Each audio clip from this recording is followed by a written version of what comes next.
Okay, for those who don't mind the cold air, you can sit outside. The sound reaches there. But for this evening's talk, that I'm going to expand on a talk which I gave last night to the monks at the monastery over in Serpentine, and talk about the problem between control and freedom. Because many of you, like all of us, sometimes feel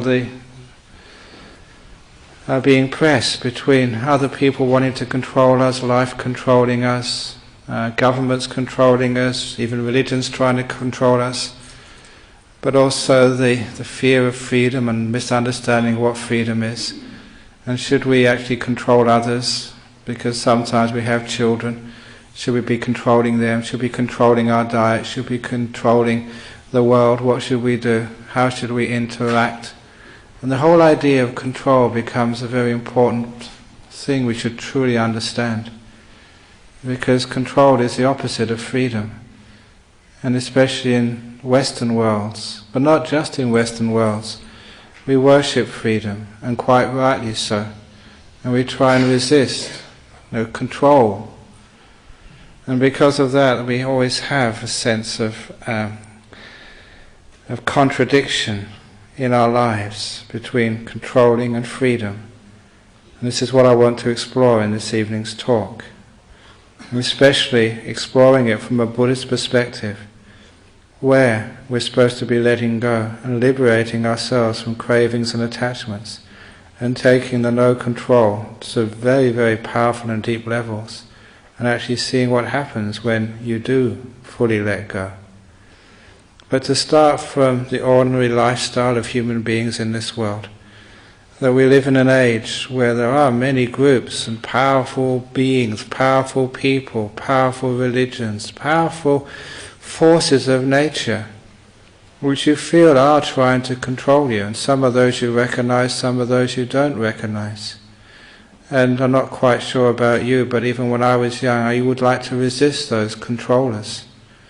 And what right have they to tell me what to do? And I'm sure that many of you that resent having speed cameras and speed limits, especially if you don't realize why they're there. Why should they tell me what to do? It's an open road, it's quite safe. And sometimes you read in a newspaper about food which you like is supposed to be fattening for you, and say, why should I listen to what they say? I'm going to eat what I like. Why should people be trying to control me?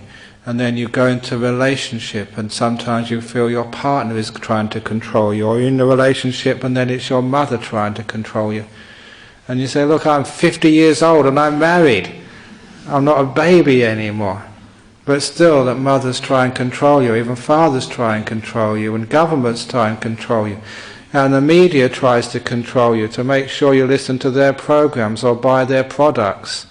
And sometimes that we just feel like that we're in this battle between other people trying to control us, trying to possess us, trying to make us do what they want to do.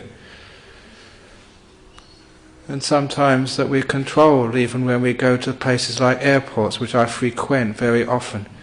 You have to board at a certain time, you have to go with certain things, you can't carry this and you can't carry that, and you can't bring this into the country, and you have to board at a certain time with people sitting in the back rows, please board first.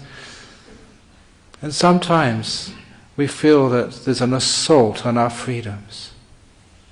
And the worst assault on our freedoms comes from life itself. When I want to enjoy myself, I want to be free, but I've got a bad back, I've got a bad knee, I've got a headache, I'm getting old and I can't do those things which I want to do. And of course the biggest control of all is the old age and death. When I don't want to die yet. Sometimes that we rebel even against the controller of this life. And so that there is, and I think it's a wonderful thing, an essential rebelliousness in the human spirit. And I celebrate that rebelliousness. And I tried and made my life, even though I'm part of an organized religion, or it's supposed to be organized, but any of you who join our Buddhist Society committee will know that Buddhism is not an organized religion. At least not the Buddhist Society of Western Australia. It sort of gets by. And sometimes I like it that way. If it was running too smoothly, sometimes I would think that's too inhuman. There must be something wrong there somewhere. But we get by, and we're quite successful getting by. And there's a reason for that, which I'll bring up later on, I hope. But sometimes that we forget the rebellious spirit of human beings, which is so important in our life. And at this time when we're supposed to be concerned about terrorists, last week bombs in Thailand, so you're not supposed to go on holiday to Thailand, you're not supposed to climb up ladders which are too high. Sometimes do you feel that there's too many things that I'm not supposed to do, and what the hell, I'm going to do it anyway? Sometimes that we rebel, and sometimes rebelling is very good. However, you should learn how to rebel properly. Because I remember when I was a school child, in the hippie era, when we're supposed to be rebelling against authority. And to be rebellious, I decided to buy my first pair of green velvet trousers, bright green. And I thought that was being really, really sort of rebellious, until I went to my first, these rock concerts. I think it was in the Isle of Wight. No, it was a Love-In at Woburn Abbey in the 1960s. And there I went in my rebellious green velvet trousers. And I found about 10,000 other people also had green velvet trousers as well. It was another uniform. And my rebelliousness was not really being rebellious. I was being controlled, but by other forces.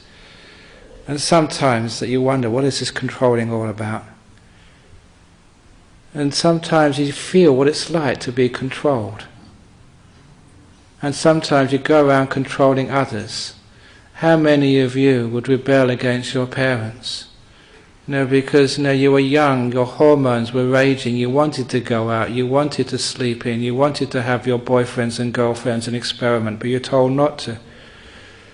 And now that you are parents yourself, you're being big hypocrites, and you're telling your children not to do the things which you wanted to do and probably did do. There's something in that which really rankles me. That for 1 year I was a school teacher. I remember just having a big conflict inside of myself. Should I sort of discipline those children in this school for doing things which I would have done only 2 or 3 years earlier? I remember these kids coming down. It was a nice day, and I went for a walk down this lane in this summertime and late afternoon, lunchtime in the county of Devon. It's a beautiful day. I went down a lane. I saw a couple of the sixth formers when I was grade 12, or probably the equivalent to the first year at university in Australia, coming down the road, and as soon as they saw me, a teacher, their hands went behind their back. I know what that was, because that's what I used to do. That's when you're smoking and you're trying to hide a cigarette, a dead giveaway. And there was a narrow lane, they couldn't miss me, they couldn't turn around, so they were very, very embarrassed. And I told them, look, that's not the way to hide a cigarette. But there's no way I would discipline those kids, even though it was against the school rules, because I felt being a hypocrite. I was rebelling against those rules, and why should I sort of impose those rules on others? But then again, you're supposed to be trying to nurture these children and to respect sort of authority structures, and there was a big conflict inside of me. How much you should give liberation, and how much should you control?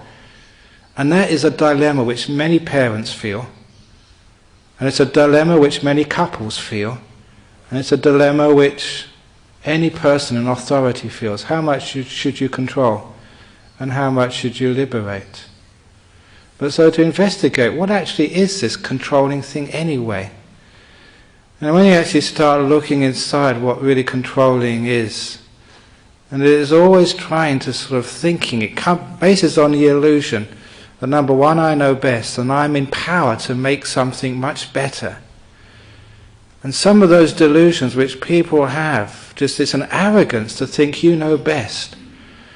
I don't know if any of you ever read the report on the stolen generation, but there was an arrogance there of the people 40, 50 years ago who took Aboriginal children out of their families. Imagine that was you, and you happened to be born Aboriginal, and people came in the day or in the middle of the night and took your kids away, saying it's much better for the kids to take them away from their mother and father. That's what they did.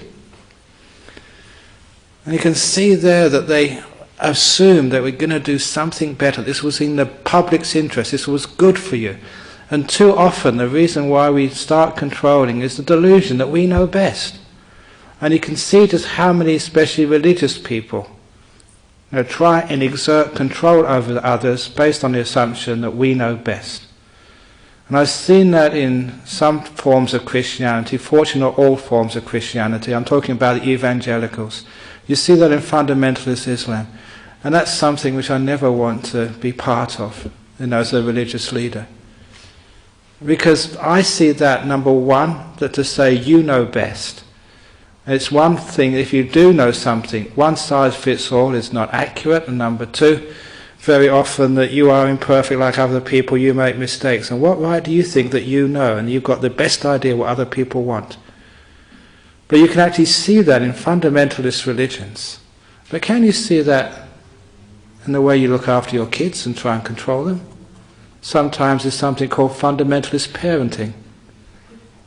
I know best, this is what you should do. You better do it or else. And just like a fundamentalist parent, a fundamentalist person in religion, you use all sorts of jihad against your children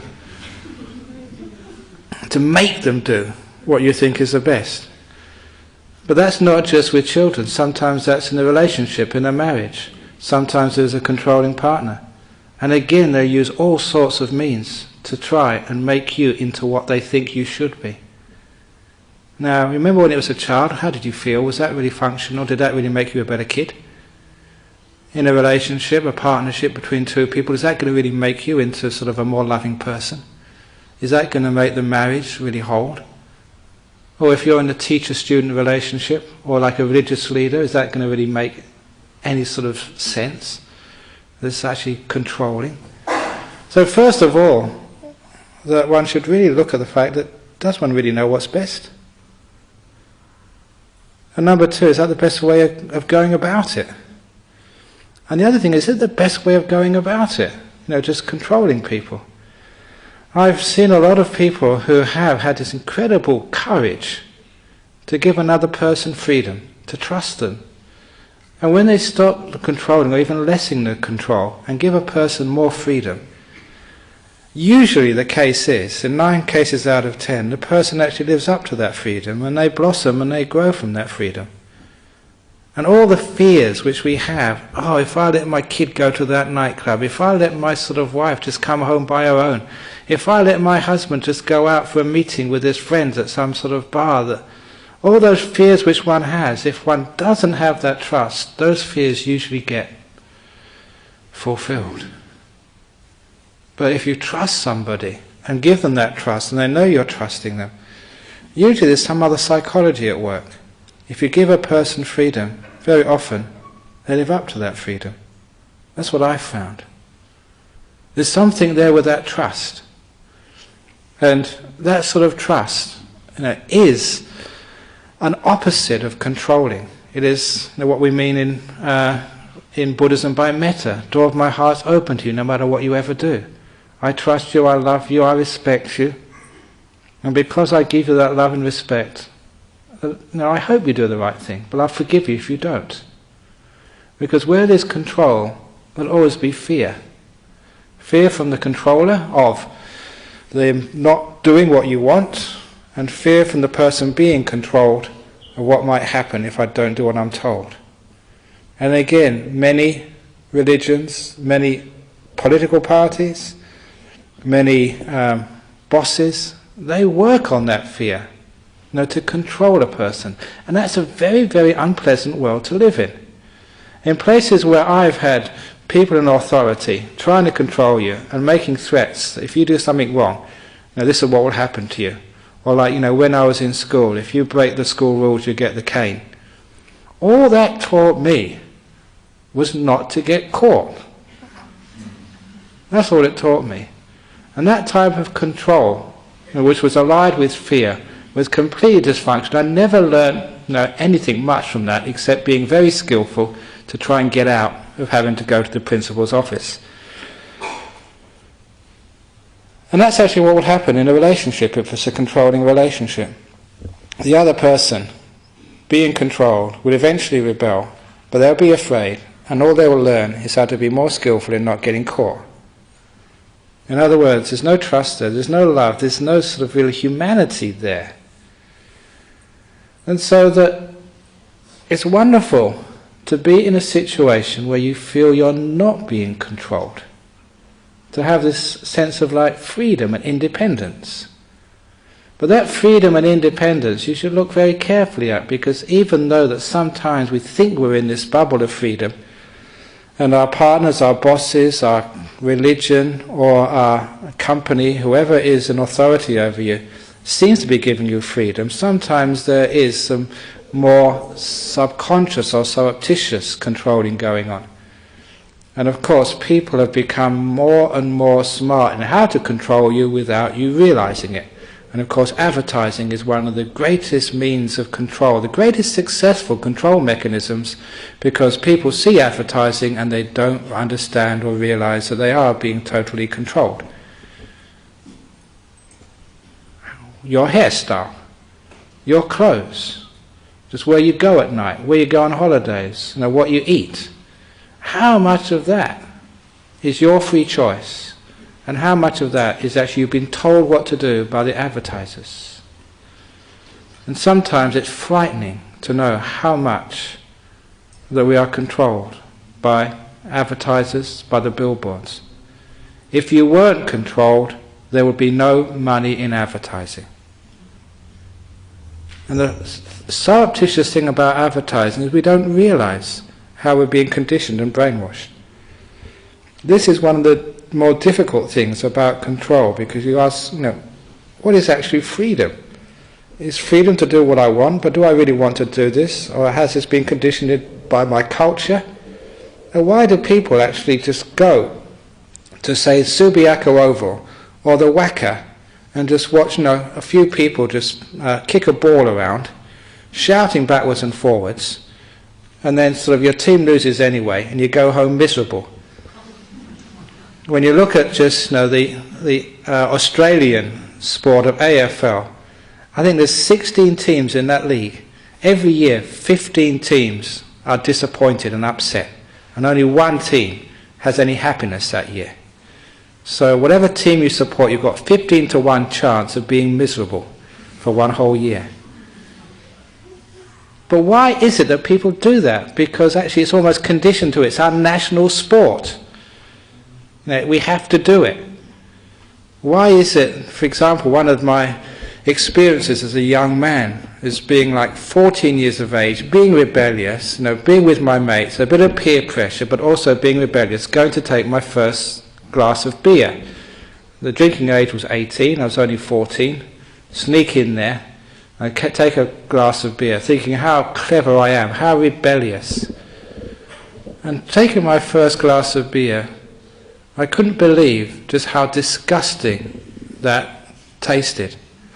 I did see in the newspapers there was a suggestion of actually Perth drinking recycled wastewater, from your toilets. And that's what I thought beer was, somehow recycled from the lavatory, because that's what it tastes like. Even actually people do call it piss in Australia.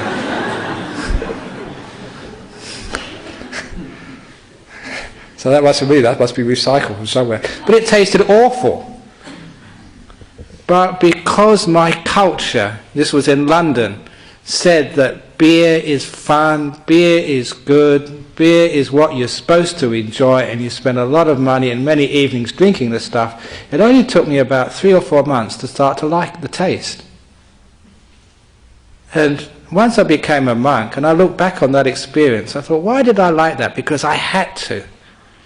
I completely reconditioned myself to go against my natural instincts of disliking the taste of beer to actually thinking it was delicious. And being a monk, when you stand back and you watch these things, how much more of what I think I like has actually been conditioned into me because I have to like it, because my society says I must like it.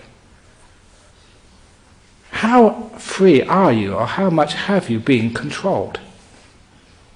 Like, some girls, they don't want to have a boyfriend. They just want to be, free by themselves. But sometimes society, you've got to get a boyfriend. Your mother and father, when are you going to find a boyfriend? When are you going to get married? When are you going to have a child? And the pressure is on you. And sometimes, that because of that pressure, we get conditioned into doing what other people want. And this is a big problem for human beings. The pressure to conform. The pressure to do what other people want, to please others. How much is that feeling like you're being controlled?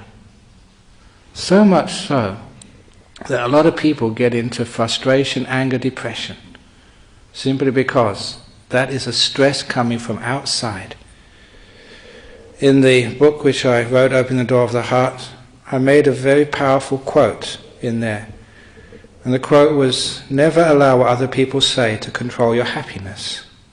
And I've extended that since. Why is it what other people say you allow them to control you? And that's a powerful means of control in our world.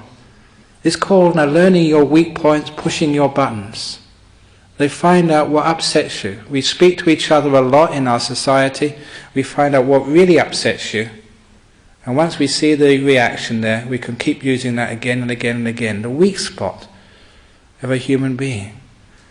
And that often happens in relationships or with friends. We tease each other, we know exactly how to harm and hurt the other person. And that especially happens in marriages, where you see people who've been married a long time, they say these snide remarks to each other again and again and again. And when you hear that so often, no wonder there's a divorce just coming soon. You hear that with so-called friends putting each other down. And why do we say such rotten words to each other? Because we want to control the other person. And you know what it's like when people find your weak spot. And so the advice is, it doesn't matter what a person says, no matter what they call you. My favourite word of abuse now, because I read this in a book and I mentioned this I think in Malaysia a few weeks ago, was about a person who say, this is a curse from the Middle East. It said, may the fleas of 1,000 camels infest your armpits. It's quite neat, isn't it? Say to somebody else, may the fleas of 1,000 camels infest your armpits. So when you go home today and you're upset at your husband or your wife, that's what you can call them next time. And you know you got it from Ajahn Brahm. It doesn't matter if someone says that. What are you going to do if someone tries to abuse you with words like that or something worse? Why do you allow other people's words to upset you? And you will keep on, until they find the right words which really get deep into you. Find your weak spot. And then they'll use that again and again. So it's great not allowing other people to upset you. Quite often, in the early days here in Perth, people go around, so they see me dressed in these clothes and say, you're wearing women's clothes, you're not a proper man, you're a girl, go and get a proper job, Hare Krishna, whatever else they say. Because it's great being a monk like this because, you're wearing funny clothes and you're tested out. But there's no reason to allow people to upset you. And so I have great fun, dressing in clothes like this. And I remember going on a bus once and just down Charles Street, and then somebody started teasing me. And so I said, I'll give as good as I got. I said, you got long hair, you're like a girl, you should shave it all off like me. And as soon as I started fighting back, the other guys, they got really embarrassed. And the reason was because I was not going to get embarrassed, I was not going to be controlled, I was going to sort of have some fun. And when you actually aren't controlled by other people, you've got this incredible freedom. So why do you allow what other people say to control you? If somebody says something mean and horrible, that's their business, nothing to do with me.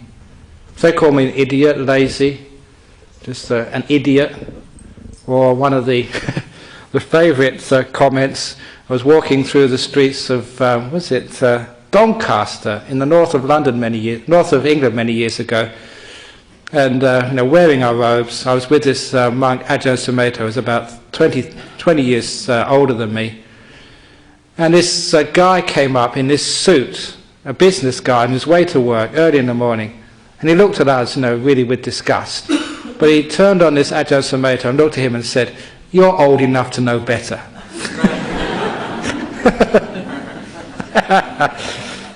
I know I was young enough to be stupid, but this guy, he was 40. That's a great comment. But why do you allow yourself to be upset by these people?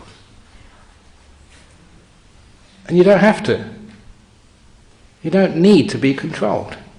This is the first place of rebellion. I'm not talking about wearing green velvet trousers or men wearing skirts or whatever. I'm talking about rebelling wisely, not allowing other people to control you. If you want to get angry, fine, I'm going to get angry. If you want to get upset, that's my business. I decide to get upset, but I won't make an automatic reaction. When you start to do things like that, you get an incredible amount of freedom. And also wisdom, because you are starting to break the habits. And so often, we are controlled, not so much by other people, but we're controlled by our habitual reactions, coming from our society. And as a monk who's a meditator, who reflects, who's mindful, who's alert, it's amazing just the sort of habits which I uncover from time to time. One which comes to mind is why we will not allow ourselves to receive praise. And this particular incident happened just over a year ago when I went to Curtin University to go to this medal ceremony, the John Curtin Medal Awards. Because the year before that, and it was in 2005, I was awarded this John Curtin Medal for community service. And at the time I thought, my goodness, they must be desperate to give the award to me. Because this is my job, I'm a Buddhist monk, it's what I'm supposed to do. You can't give people an award for what they're supposed to do. It's like giving an award for a fireman for being a hero. That's what they're supposed to be, that's what they're paid for.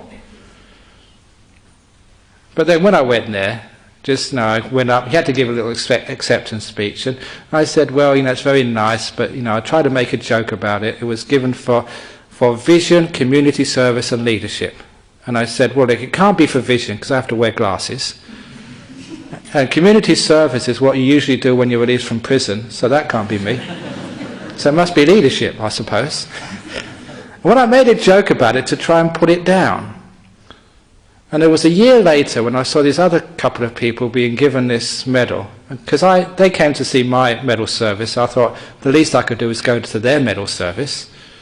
And I went there, and these were two really inspiring people. When I listened to the service they've given to society, I thought, wow, those are great people. We should have more people like that in the world. One of the people was I forget, it was Dr. Joffe, I think his name is. He started the Brown's Alternative Medicine Centre in Charlie Gardner's hospital. So if you have cancer or you have some bad diseases, you can go there and get a foot massage, that's the same as foot massage, reflexology, Reiki, all this alternative stuff which is really wacky but works. And he managed actually to use it. This guy, he was the head of haematology at Charlie Gardner's, managed to use his influence, put his reputation on the line, and have this in the middle of the hospital. And it's obviously an incredibly powerful effect it has. And when I heard the battle he went through to get this going, and how being a hard scientist, he had to actually to front up to people and say, I want this to happen, and put his reputation on the line, and seeing it work. And I noticed these things, they really do work. And seeing the good which is given to people suffering from cancer. And I thought, wow, that guy really deserves this. And of course, when he went up there and said, I don't know why they're giving me this medal, there's many more important people in this world. And I saw myself up there a year earlier. Why is it that when actually people say thank you or give us some praise, why is it we can't just be objective and say, yeah, thank you, I deserve that? Because you did. Why is it we reject this praise? Because we are told from the time we're very small that we're supposed to not accept praise. Criticism, yes. We're supposed to accept criticism. I hear you, I will think about it, I will change. But when we're praised, no, we're not allowed to accept that. Oh, it was nothing. Oh, everybody does that. Oh, I don't deserve it. You're controlled by your culture. And in that particular case, it is a very dysfunctional response. It's much better to receive that praise and feel good about oneself. Builds up one's self-esteem, builds up one's confidence. Whatever you praise or get praise for, you will repeat. You don't get a big head, because that's what I was told when I was small. You do get a big heart when you're praised. And big-heartedness is very, very important. So that's controlled by your culture. It's great to be able to see that. Once you see that, you can stop it. You can do something different. Not only controlled by your culture, sometimes you're controlled by life. Why allow sickness to spoil your day? This is one thing which I was very surprised but impressed to see a saying of the Buddha. Just because your body's sick doesn't mean your mind has to be sick as well. To change that around, it means just because you're dying of cancer does not mean you have to be unhappy. And that was actually incredibly rebellious. Because what they was actually saying, even this body sickness does not have to control your happiness. You can be free in spite of pain, in spite of dying, in spite of everything going wrong. I refuse to be controlled by my sickness. I'm not trying to get rid of my sickness. I'm talking about your reaction, your mind. Just the way you deal with this, your inner world. Because in the inner world is where you have freedom. The outer world, you can't really control that so much. People who try to control those sicknesses, who try to control the outside, you're just like being the mother who tries to control their child. The child is 50 years old, they're independent now. Your body is 50 years old, you try and control your body. It's getting old, that's what it does. So why not give it some freedom? What a funny thing, tremendous thing happens when through wisdom one is not controlled by these external things. It's not only you get freedom, but you get this incredible power and happiness. This is why that part of our training, what you do here when you first come here on a Friday evening, is actually do a little bit of meditation. And that's all from non-controlling. You're letting be. You're not trying to control your mind. For half an hour, the rest of the day you're going to control your body and mind. But for half an hour, you completely let go. No control. Whatever happens, happens. Make peace. No one's going to judge you. You're not going to get a report card. One of the nice things about Buddhism, we don't have excommunication. I don't even know most of your names anyway, so how can I excommunicate you? So whatever you do, you're always welcome back next week. Isn't that great? You're free. But when you meditate, you have this beautiful opportunity for freedom. But don't control. But the talk I gave to my monks, because they find it sometimes hard to let go. It's like you do. So easy to say, isn't it? Just let go, let things be. But why are you controlling? What's the mechanism of controlling? And this gets into the deeper philosophy of it. The reason why you control is because you judge. As soon as you start judging, control follows next. And this insight about the link between judgment, being judgmental and controlling, that actually came from here one day when somebody asked me a question, it must be about 5 or 6 years ago.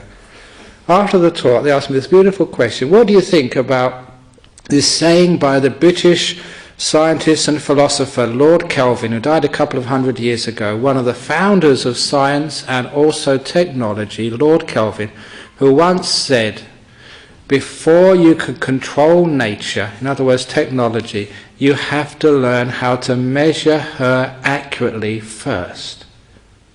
And so early science spent a lot of time devising systems of linear measurement, getting this standard meter, which actually is in Paris somewhere, standard meter length, standard time, atomic clocks, which actually can measure time so accurately, and other ways of measuring things, because without measuring things, how on earth can you control the world?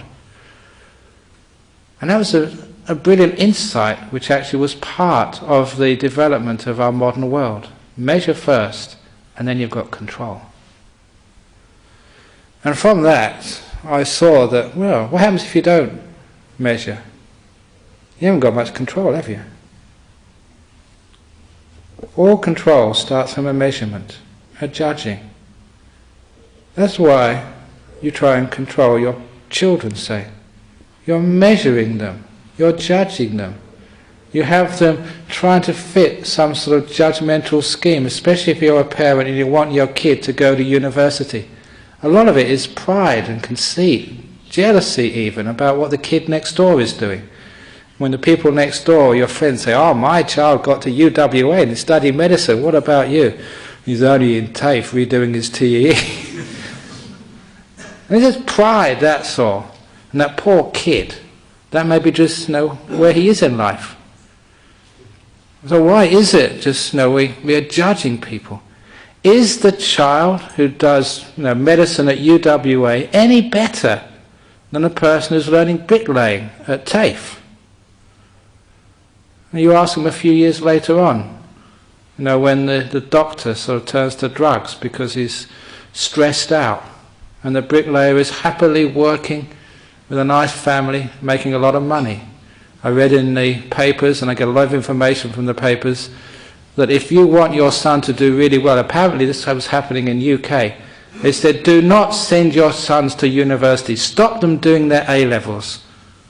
He said, apprentice them to a plumber, because plumbers were earning more money than lawyers. Because there was a great shortage of plumbers, and when your house leaks or your plumbing starts to leak and you can't have a bath and you can't sort of turn on the taps, you need a plumber straight away, and they can charge whatever they like, especially on Saturdays and Sundays. And these plumbers were making a fortune. After about 10 years as a plumber, you can retire with a Rolls Royce. Actually, I saw these builders in UK, and they were driving Rolls Royces, and they were just builders. So perhaps, if your son hasn't done well in TEE, well done. You may have a very wealthy plumber in the future, or this great builder. And what a wonderful thing to have in your family, because whenever you want a builder to build a house, or your friends, you've got one, it's your son. How hard is it to get a builder or a handyman these days?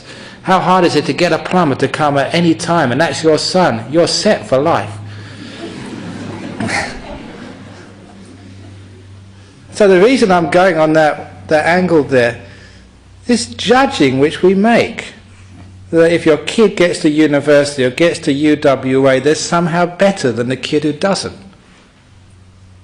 Is that fair? Is that reasonable? But because of that judging, that's why we're controlling our kids. You work hard, you pass those exams, and you try and control them, influence them, do whatever you like to try and make them pass. Have you been in that place before, or similar places in your life?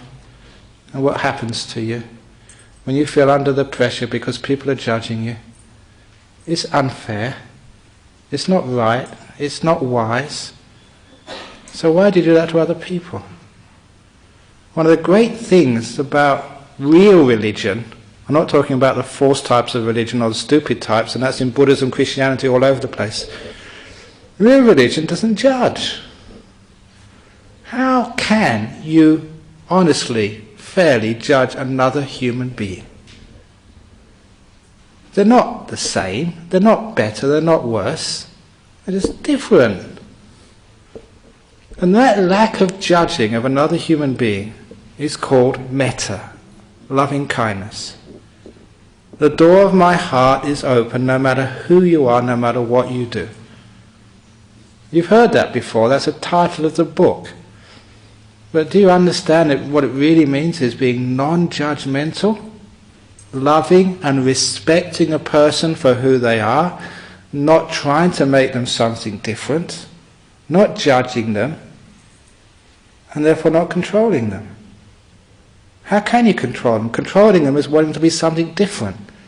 They're good enough as they are, so how can you control? And you can take that further. Instead of just like loving kindness for this being or that being, loving kindness for yourself and your life, with all the tragedies and difficulties it's gone through. How can you judge your life? You've been to court because of some sort of accusation. You've been in business, you've lost the business. You've had this disease or that disease, that trouble, that success. Do you sort of judge sometimes? I've had a bad day and another day was a good day. This has been a bad year, 2006, but 2007 I want it to be a good year. Why do you really fairly judge? Is it really accurate assessment of what happens? Because as soon as you start to judge the good and the bad, the success and the failures, then you actually start to divide society, you start to control. When you don't judge, it's amazing how free you feel.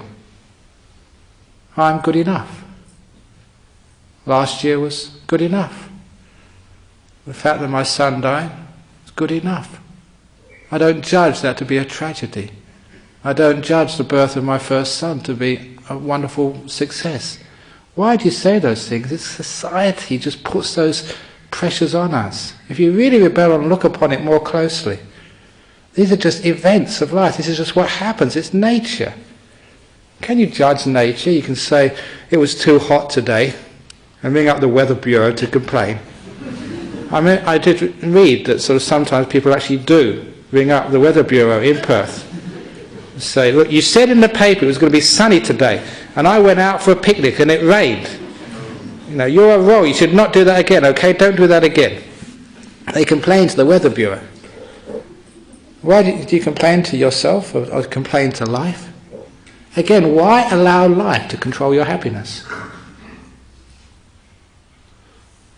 The ups and downs of life, success and failure, health and sickness, life and death, praise and blame. This is right down the line teachings of the Buddha, who call these worldly dhammas, worldly truths, which we all have to share with, more or less. Shares of praise, shares of blame, successes and failures, sort of wealth and losing your wealth. All these things which we have, health and sickness, all these things we all have to share. Why do we judge? That this part is good, that part is bad. When we have that separation, we try to control. What we do in meditation, no good, no bad. Completely let go. Nothing to do, no measuring. No peace, no restlessness, no clarity, no sloth and torpor. I was teaching that to my monks, and it's an incredibly powerful way of meditating. If you have the guts to not measure in your meditation, there's nothing to do. There's nowhere to go. Because there's nowhere to go, nothing to do, you naturally become very still. For those of you who've heard my teaching, who are trying to get into jhana, you think jhana is better than where you are now. That's judging, and you will always be controlling, trying to do something. You never get anywhere. As soon as you let go, no judging, nothing to do, there's nowhere to go. Therefore, craving stops. Stillness happens. And this is a powerful experience of the inner Buddhism, the esoteric Buddhism, if you like, the meditation part of Buddhism. When your mind stops, you're stopping judging, you're stopping control. And what you found is everything you wanted to control for, every purpose which craving was supposed to give you, you get when you stop all of that. Or the peace, the stillness, the energy, the freedom. You'd never feel as free from control as when you let go in deep meditation. Strange thing, freedom. That I'm a monk. 32 years, over 32 years I've been a monk. And some people ask me, what are you a monk for? You know, you're still old enough to find a nice partner in life. I'll help you. I know this old lady who's lost her husband.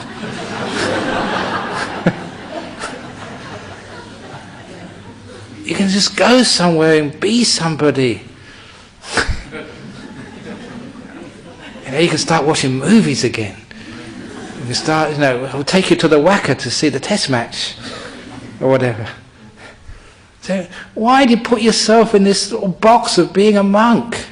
You can't do this, we've got all these rules. If you look in the library there's like 6 volumes of the rules which I have to keep. And those are the main rules. You've got the commentaries, which I don't know how many volumes. That must be so difficult. But you never feel as free as when you're a monk. Like people come to our monastery for retreats.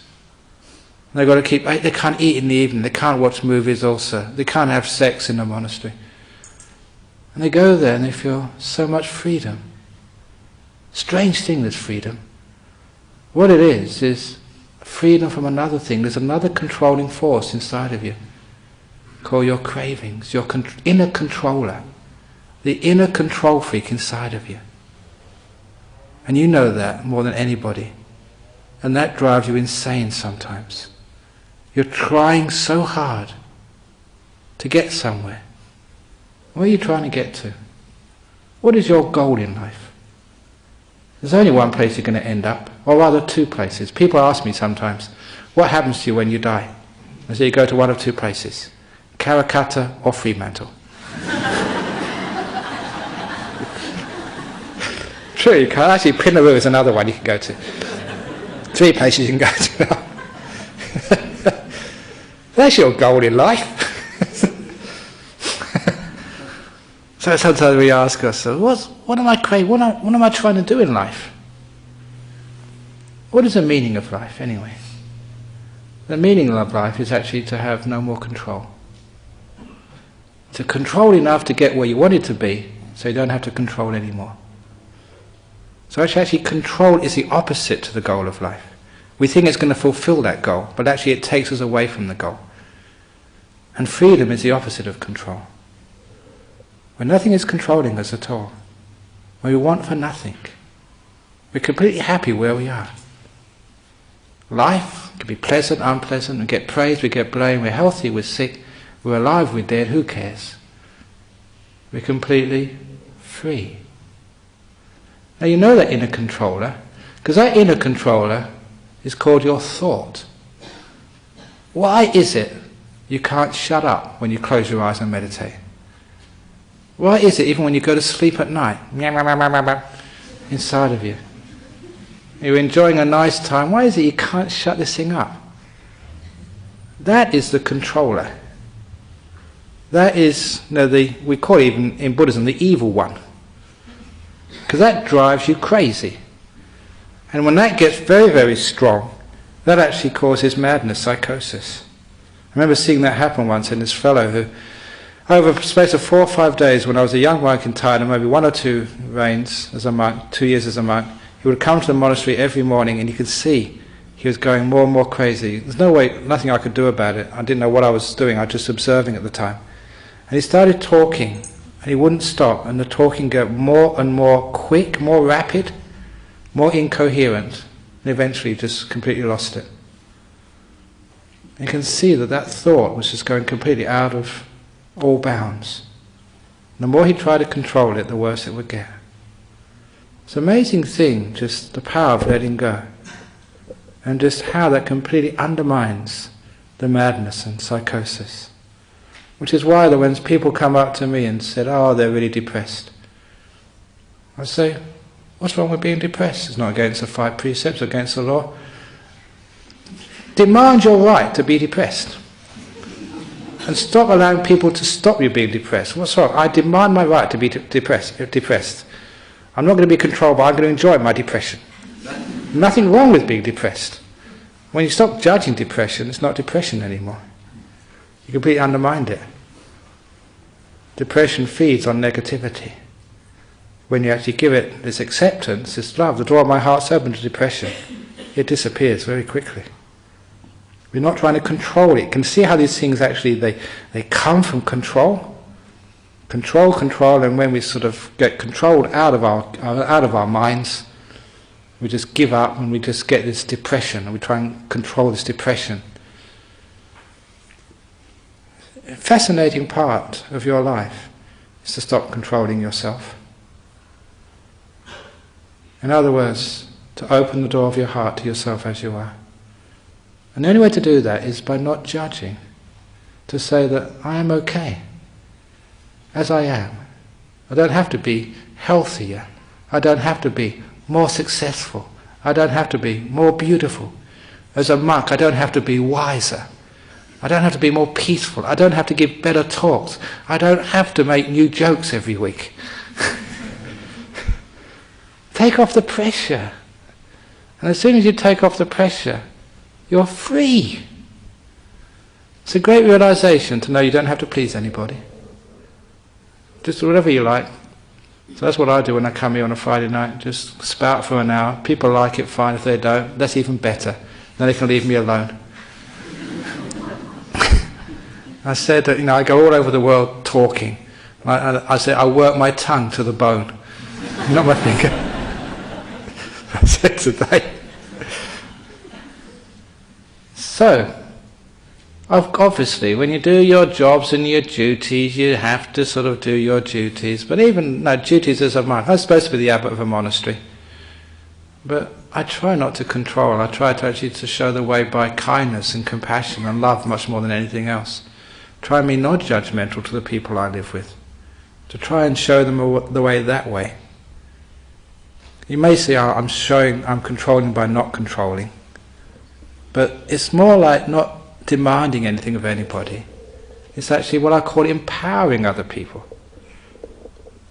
It's not controlling. That's what I love to do here. Whenever anybody asks me some of these questions about euthanasia or abortion, you don't say, that's wrong and this is right, this is what you should do, that's not what you should do.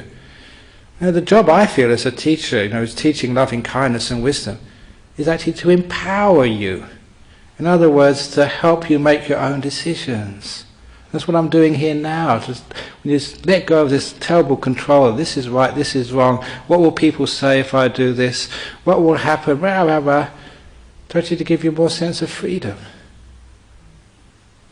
In that sense of freedom, you know in your heart what's right and what's wrong. You're not controlled from externals, nor are you controlled by fear, nor are you controlled by what other people are going to say about you. You understand inside of yourself what feels right and what feels wrong. I always trust in that much more than anything else. When I trust in that, I understand that that is the source where all these precepts and rules come from.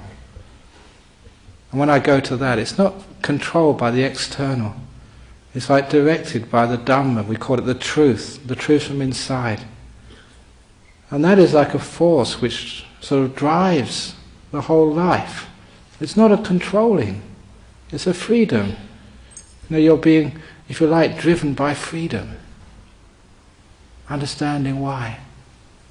But not telling other people what to do. Not even telling yourself what to do. But being, I suppose, naturally good, naturally wise. So when I'm a monk, all these rules are just so easy to keep. Because I don't even think about them. You just do it because it makes sense. It's just being free. It's being natural. It's just going with things rather than against things. It's like being unconditionally aware, non-judgmental, freeing. Imagine if you can do that to other people. That's really showing you love them. That's why in Buddhism they say just like a mother loves her only child. Doesn't matter what your child is, you love them unconditionally, you don't judge them. That's why if you go into prisons and you see this multiple rapists, don't judge them for goodness sake. Otherwise you can't love them. You can't show them freedom. Because when you start judging, there's a lack of understanding. Why they did that, where all the forces behind them, why they, their upbringing, just the situation they happen to be in, maybe the drugs or the alcohol. Sure, it's an awful thing which happened, but can you really judge? When you don't judge, then you can love.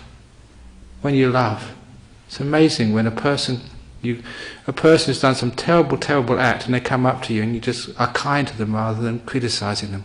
When you're not judging them, when you're loving them for who they are, no matter who they are. I think when I went to prisons, that's one of the reasons why the prisoners were very fond of me.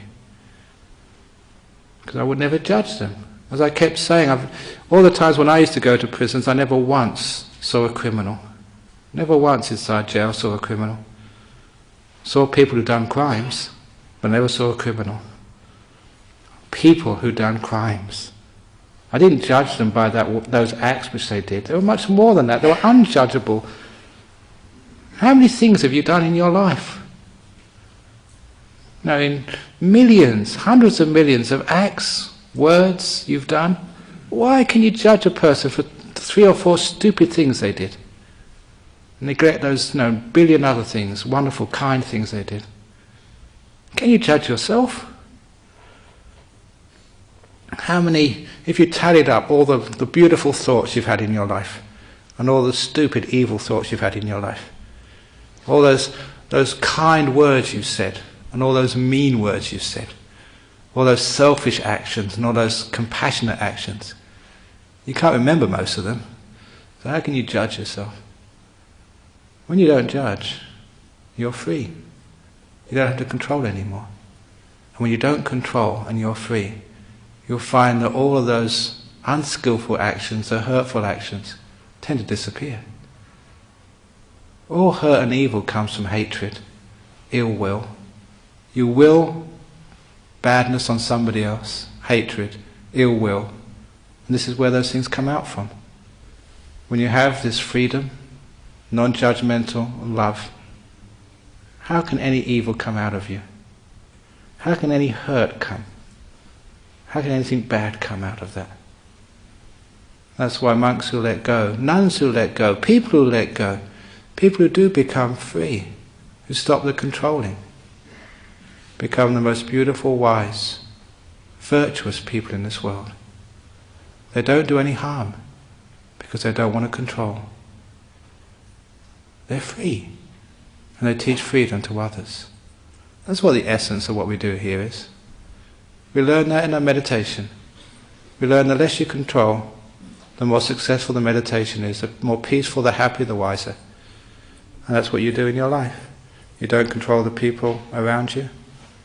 You don't control your disciples, your friends. You don't even control your body. You don't control your body, you relax, no stress, and your body becomes healthy and lives a long life. Isn't that what you want to do? If you want to live a long life, stop controlling yourself. Let go and be free. Stress disappears. Then you get health and long life. An example. So, controlling and freedom. Why do you control anyway? Because if you judge, and I never mention this, but I'm going over time. You know why you judge? Because you've got an ego, a self. That's what the self does. You judge. Whenever you look at something, whenever you are there, you're always assessing. Better, worse, good, bad, whatever. So, by non-judging, the reason why it's very hard to do is because you have to disappear. You have to vanish. The self goes when you stop judging. That's when you don't judge, you're no different than any other person, therefore you disappear. Why in Buddhism we call it the teaching of anatta, non-self, disappearing, vanishing. So, the more you are, the bigger the ego, the more you will control. When you start to lessen, disappear and vanish, you will be more free, you won't control others. So you can understand, the more enlightened a person is, the more free they are, the more they won't control others. That's why you'll never get a monk being President of the United States or Prime Minister of Australia. They're not into controlling. They're into freedom, to vanishing and disappearing. So that's the talk this evening on control and freedom.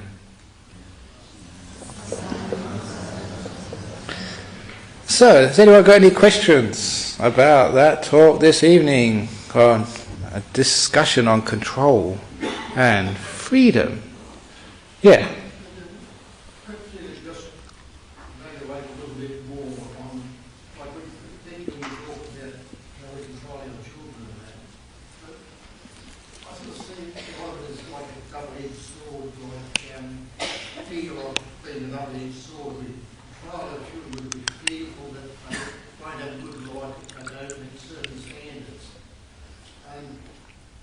People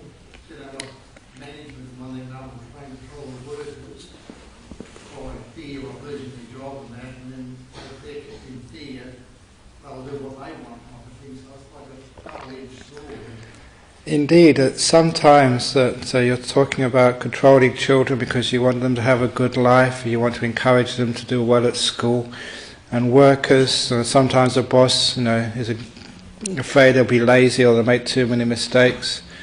But you can see that sometimes that control is counterproductive. You're controlling because you want the best for your children, you're controlling because you want the best for your company. But you've been in that situation before. It actually is counterproductive. What control is there to achieve, it achieves the opposite. So there is another way. And the other way is, I said earlier, trust.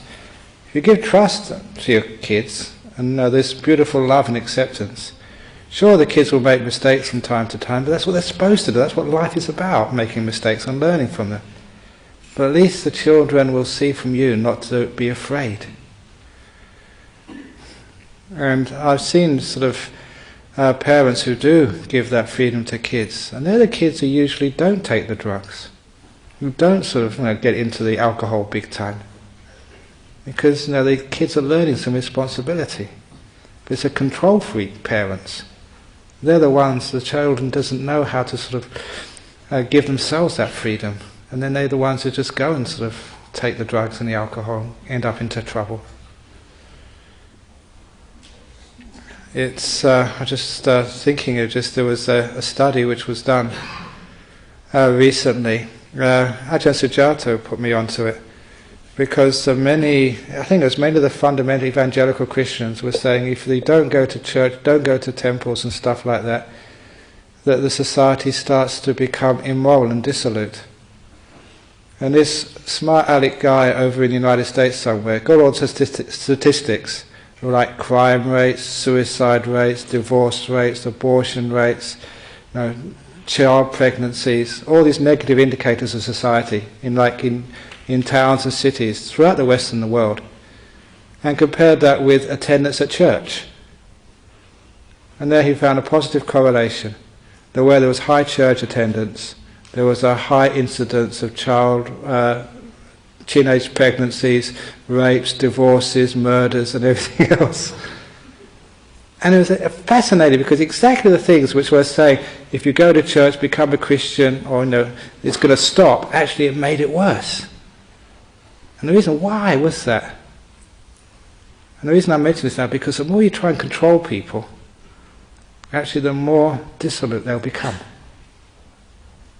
And I think one of the best countries, they said, which had the lowest suicide rates, the lowest divorce rates, low crime rates, very low teenage pregnancies, I think was actually some towns in Sweden, which was a very, very secular society, which gave a lot of freedoms to its inhabitants, its people. So it's a study which could actually be repeated. Does actually control lead to more societal problems? And control is not just from governments, from religions as well, from parents, from bosses. Or does more trust, giving more trust to your workers, here's the job, do it your way, is that going to actually lead to more profits in the company? Is it going to lead to better kids? What do you think? I know where I will think where the success lies. It goes against the grain, because sometimes we think if we want to achieve something, you've got to control. I think that's why we get into such a problem in our societies these days.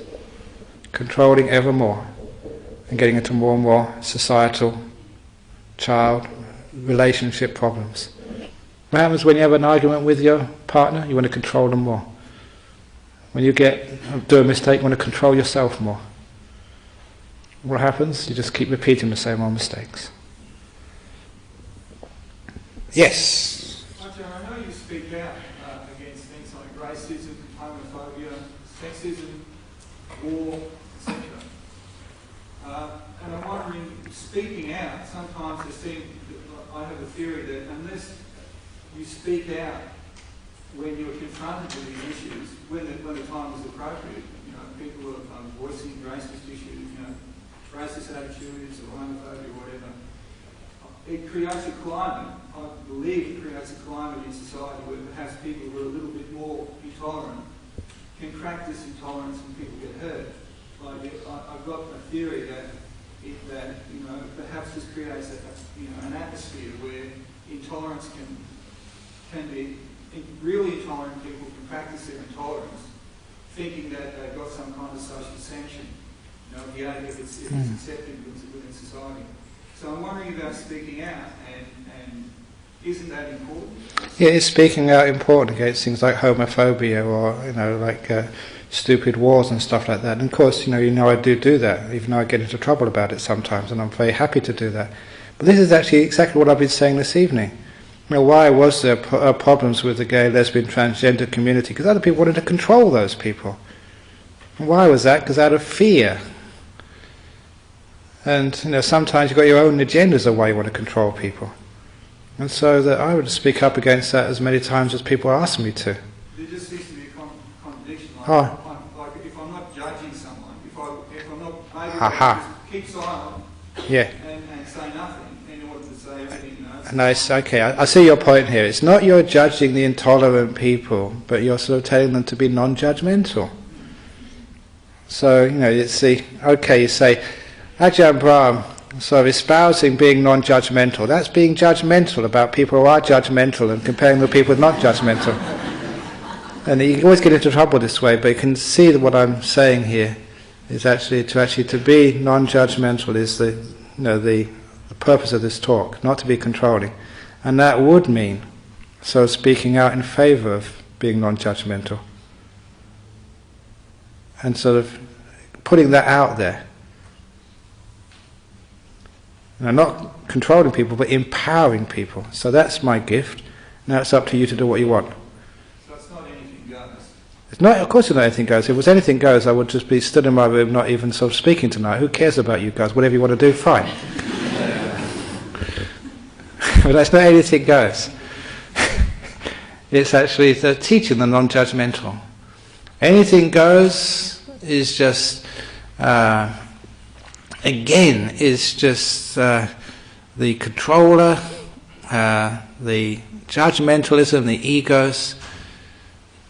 Just keep running, keep in power, keep creating all the problems in life.